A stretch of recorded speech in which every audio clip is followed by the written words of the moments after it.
Melanie को एक letter मिलता है जिसमें लिखा होता है कि मशीन के अलग अलग बटन दबाओ, और जब वो ऐसा करती है तो मेडिसन अलग अलग तरीके से टॉर्चर होना शुरू हो जाती है। शुरू में मेलानी को लगता है कि ये सिर्फ एक गेम है, ये उसकी कल्पना के हिसाब से बनाया गया है, पर जल्दी उसे एहसास होता है कि ये कोई गेम नहीं बल्कि ये एक सच्चाई है। वो इंटरकॉम पर बोलती है कि मुझे मदद चाहिए, और तभी गिलास के दूसरी तरफ मेडिसन के पास एक नकाबपोश आता है और वो नकाबपोश मेडिसन को टॉर्चर करना शुरू करता है। मेलानी इंटरकॉम से उसे ऐसा करने से मना करती है और तभी वो गिलास के पास आता है, अपना नकाब हटाता है। उसका मुंह पूरी तरह से सिला होता है और ये वही डॉक्टर होता है जो बचपन में उसके दिमाग का ट्रीटमेंट कर रहा था, जिसे उसने नाम दिया था डॉक्टर टॉर्चर। डॉक्टर टॉर्चर उसके मना करने पर भी नहीं रुकता।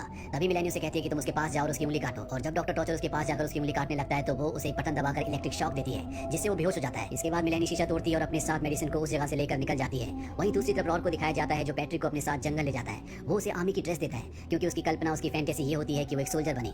पैट्रिक उस सोल्जर की ड्रेस को पहन लेता है और तभी वहाँ पर कुछ सोल्जर्स आते हैं जो पैट्रिक को गिरफ्तार कर लेते हैं। वो पैट्रिक को अपने कमांडर, अपने लेफ्टिनेंट के पास ले जाते हैं। लेफ्टिनेंट जब पैट्रिक के डॉक्यूमेंट्स देखता है तो पूरी तरह से हैरान हो जाता है क्योंकि पैट्रिक के पिता का नाम वही होता है जो लेफ्टिनेंट का नाम है। लेफ्टिनेंट और पैट्रिक के बीच में बातचीत होती है जिससे इन दोनों को समझ में आ जाता है कि ये दोनों बाप बेटे हैं। पैट्रिक के पिता उससे पूछते हैं कि तुमने आखिरी बार मुझे कब देखा था। वो कहता है कि 27 साल पहले, जबकि पैट्रिक के पिता 11 महीने पहले ही घर से निकले होते हैं। दरअसल पैट्रिक अपनी कल्पनाओं में उस समय में चला गया है जब उसके पिता एक मिशन में गए थे जिसका नाम था वेनेजुएला। पैट्रिक अपने पिता को बताता है कि वेनेजुएला मिशन में आपकी मृत्यु हो गई थी। उसके पिता कहते हैं कि वो मिशन कल होने वाला है, और अगली सुबह पैट्रिक के पिता जब ये जान चुके हैं कि इस मिशन में उनकी मृत्यु होने वाली है, इसीलिए उस मिशन से वापस अपने घर जाना चाहते हैं। पर पैट्रिक उन्हें ऐसा करने से मना करता है। वो कहता है कि आप ग्रेनेड के ऊपर लेट गए थे ताकि आपके साथियों की जान बच जाए। अगर आप वापस चले गए, मिशन पर नहीं गए, तो आपके सभी साथी मर जाएंगे। आप अपने साथियों की जान बचाकर मेरे लिए और पूरी दुनिया के लिए हीरो बन गए थे। मैं नहीं चाहता कि दुनिया आपको कावर्ड कहे। हमें आपके साथियों के पास वापस चलना चाहिए। वहीं अब इस ग्रुप की 5वीं लड़की को दिखाया जाता है जिसका नाम मिस ऑल्सन है। रॉर को अपने पास बुलाता और उनसे उनकी फैंटेसी पूछता है। मिस ऑल्सन बताती है कि मेरा एक बॉयफ्रेंड था, उसने कुछ सालों पहले मुझसे शादी के लिए पूछा था, पर मैंने उस वक्त मना कर दिया क्योंकि मैं बहुत ज्यादा डिप्रेशन में थी। मैं हमेशा चाहती थी कि मेरी एक बेटी हो, मेरा अपना परिवार हो, लेकिन अब सब कुछ खराब हो गया। रॉर को उसे एक कमरे में ले जाता है। ये वही पल होता है जब ऑल्सन के बॉयफ्रेंड ने उससे शादी के लिए पूछा था। यहाँ पर ऑल्सन का बॉयफ्रेंड होता है और वो उसे एक बार फिर से शादी के लिए पूछता है। ऑल्सन को कुछ भी समझ में नहीं आता। वो रॉर के पास जाती है और उससे पूछती है कि ये सब क्या है, ये सच नहीं हो सकता। रॉर कहता है कि ये है फैंटेसी आइलैंड, अगर तुम मानोगी तो सच होगा।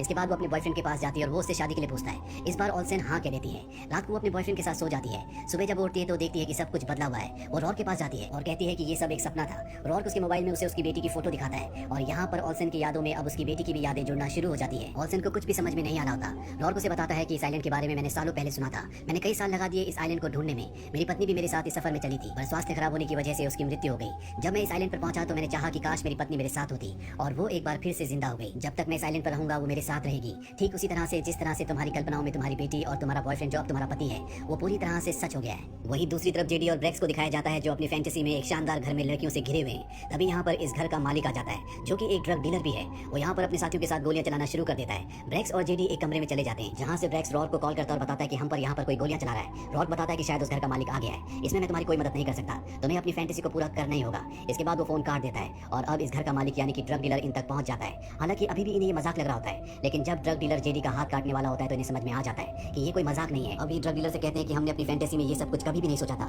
ड्रग डीलर कहता है कि शायद ये मेरी फैंटेसी है, बताओ मेरे पैसे कहाँ पर है। हालांकि इन्हें पैसों के बारे में कुछ नहीं पता होता, पर ब्रेक्स झूठ बोल देता है कि वो नीचे है। इसके बाद ब्रेक्स और ड्रग डीलर नीचे आते हैं जहाँ पर ब्रेक्स बड़ी चालाकी से इन्हें धोखा देकर एक कमरे में चला जाता है। वहाँ से वो ग्रेनेड लेता है और इन्हें धमकी देता है कि मेरे साथ ऊपर चलकर मेरे भाई को छोड़ दो, नहीं तो मैं ग्रेनेड ब्लास्ट कर दूंगा। अब जब ये ऊपर जा रहे होते हैं तभी यहाँ पर पैट्रिक, उसके पिता और उसके पिता के सोल्जर्स आ जाते हैं। पैट्रिक ब्रेक्स को देखकर हैरान हो जाता है। ब्रेक्स पैट्रिक से कहता है कि तुम मेरी फैंटेसी में क्या कर रहे हो। पैट्रिक कहता है कि ये मेरी फैंटेसी है। दरअसल पैट्रिक के पिता की जिस जगह पर मृत्यु हुई थी यानी कि वेनेजुएला, ये वही जगह होती है। अब ड्रग डीलर इन पर हमला कर देते हैं और आपस में मुठभेड़ शुरू हो जाती है, लेकिन कुछ सोल्जर्स ऊपर जाकर जेडी को छुड़ा लेते हैं। ये कई ड्रग डीलर्स को मार देते हैं, पर कुछ ही पलों के बाद सब के सब दोबारा से ज़ॉम्बीज़ की तरह जिंदा होना शुरू हो जाते हैं, जिनमें से एक ब्रेक्स के भाई जेडी को गोली मार देता है। साथ ही सभी सोल्जर्स को भी ये लोग मार देते हैं। और अब इससे पहले कि ये पैट्रिक्स को और ब्रेक्स को मारते हैं, पैट्रिक्स के पिता अपनी जान देकर पैट्रिक्स को और ब्रेक्स को बचा लेते हैं। वहीं जंगल में मेलानी और मेडिसन को दिखाया जाता है जो इस जगह से निकलना चाहते हैं, पर तभी डॉक्टर टॉर्चर आकर एक बार फिर से मेडिसन के ऊपर हमला कर देते हैं और इससे पहले कि वो उसे मारते यहाँ पर एक बूढ़ा आदमी आता है जो डॉक्टर टॉर्चर को मार देता है। इसके बाद बूढ़ा आदमी इन दोनों को एक गुफा में ले जाता है जहाँ पर एक पत्थर होता है। इस पत्थर में मेडिसन को अपनी फैंटेसी दिखती है जिसमें वो अपने पति के पास वापस जाना चाहती है।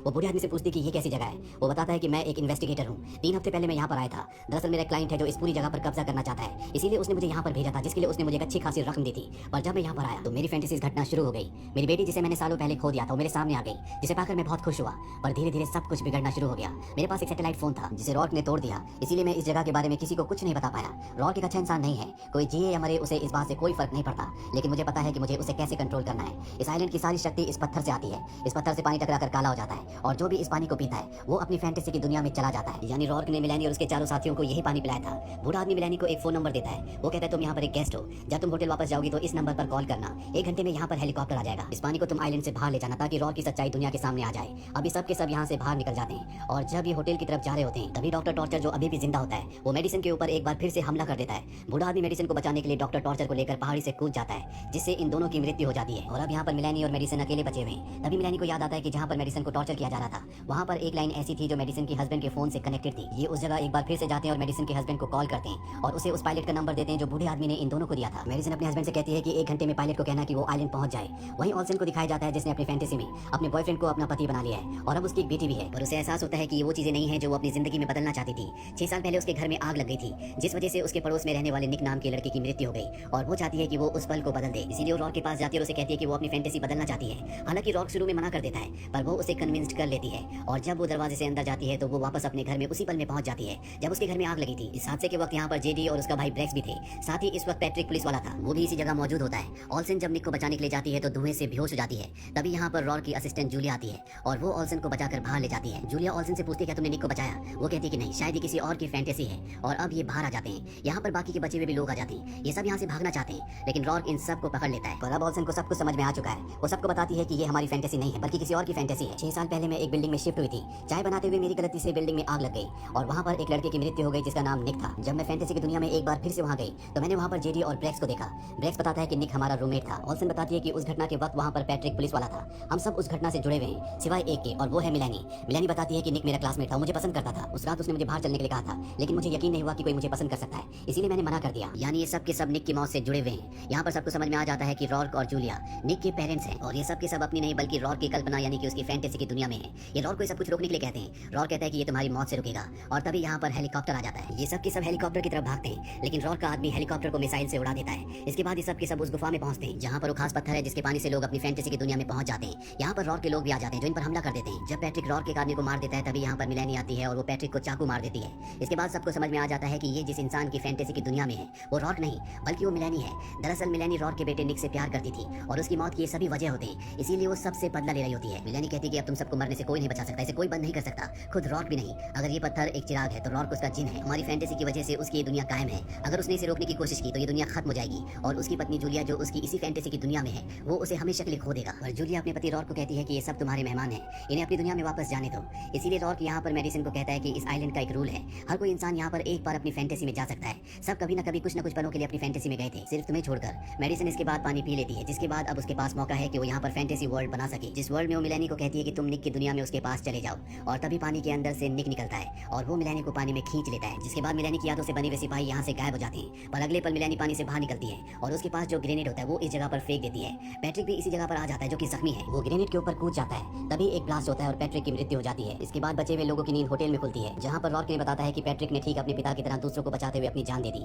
यहाँ पर 2 लोग मारे गए होते हैं, एक पैट्रिक और दूसरा ब्रेक्स का भाई जेडी। रॉक ने यहाँ से जाने की इजाजत दे देता है। ब्रेक्स अपने भाई की मौत से उदास होता है। रॉक उसके पास आता और कहता है कि तुम अपने भाई की फैंटेसी में थे, तुम्हारे पास एक मौका है, तुम अपनी फैंटेसी मांग सकते हो। ब्रेक्स कहता है कि मुझे मेरा भाई वापस चाहिए। रॉक कहता है कि अगर तुमने अपने भाई को वापस बुलाया तो तुम्हें हमेशा इसी आइलैंड पर रहना होगा। ब्रेक्स मान जाता है और अगले पल वो देखता है कि उसका भाई जेडी भी प्लेन में बैठा हुआ है और वापस अपने घर जा रहा है। और अंत में इस फैंटेसी आइलैंड पर सिर्फ रॉक और